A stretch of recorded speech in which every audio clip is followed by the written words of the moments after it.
بسم الله الرحمن الرحيم كسر هذا شبكة سمكو درس وأنا قاعد فتح عبد الله كورس كاني برشة أساسي رياكت جي اس قيبه هنا راح نكسو قاعدنا سيدا لوغ سو درا كونتكست لو ناديك سدا انغو و adeegsanay state kan inoo xambaarsanayd theme-ka soo hada waxaan rabnaa state-keena theme-ka xambaarsan inaynu ka dhigno permanent waxaan la jeedaa hadda doorano dark mode oo page-kii isu bedelay background-ka tusaalahan dark oo aan refresh karayo by origin wuxuu ku soo noqonayaa initial value oo ahaa light marka waxaan rabnaa inaynu ku save gareysano browser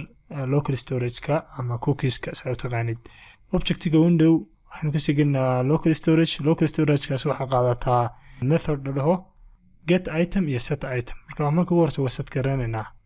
soo set item ayaan leenahay set item waxa qaadataa laba argument oo ah keyga iyo value keyga tusaale waxaan ka dhiganaa theme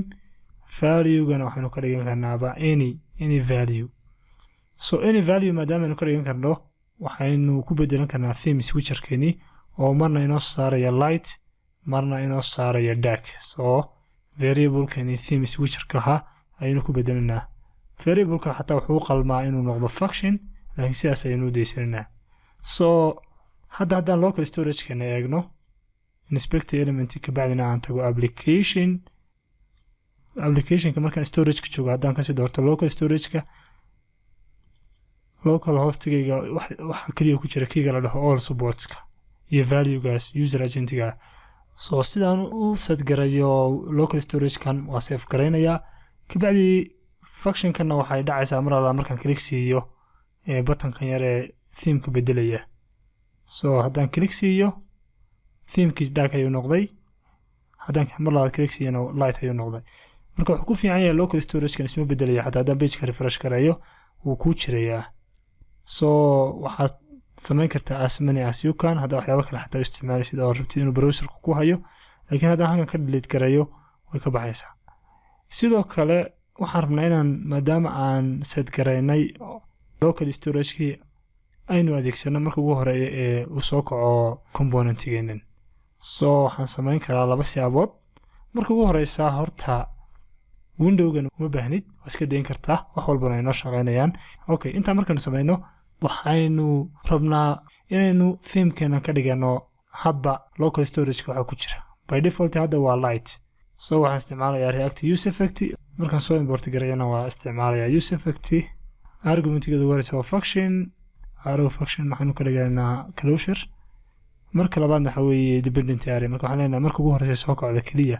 empty array ayaan ka dhiganaa haddii kale maanta oo dhan way shaqaynaysaa so waxaan leenahay local storage marka hore set ayaynu isticmaalnaa hadda waxaan leenahay get item kabacdina magaca item-ka so theme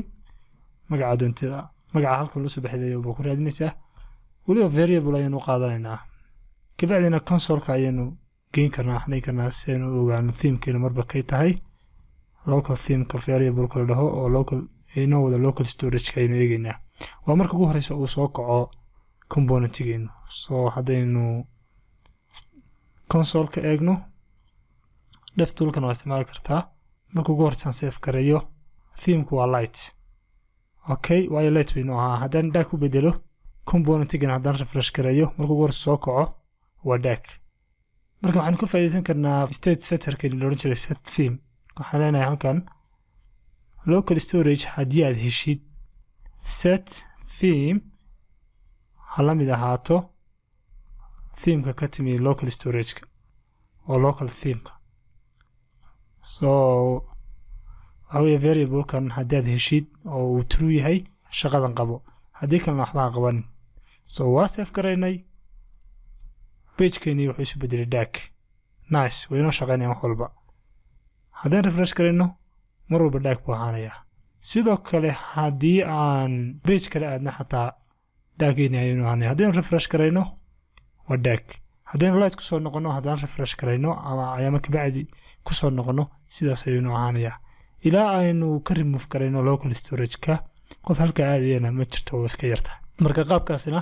waa qaabka aad theme-kaaga uga dhigi kartid mid permanent oo uu xasuusto browser-ku marba qofka ku jiro haddii qofku laakiin browser kale ka soo galo by default waa light aad iyo aad ayay u mahadsantihiin wabilaahi tawfiiq